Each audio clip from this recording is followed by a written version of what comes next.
Islom tarixida birinchi qurilgan masjid Qubo masjidi.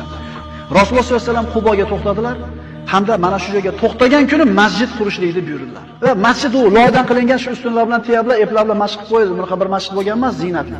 Bir kunda bitdi. Rasululloh sollallohu alayhi vasallam har shanba kuni piyodami yo biroq ulovni minibmi, albatta Quboga borar edi, ana shu masjidda 2 rakat namoz o'qir edi. Imom Termiziy sahihlarda keltiriladi, Qubo masjidida o'qilgan namoz umraga barobar degan. Endi boradiganlarimiz xabardor bo'lib qolaylik. Islom tarixida birinchi qurilgan masjid Qubo masjidi.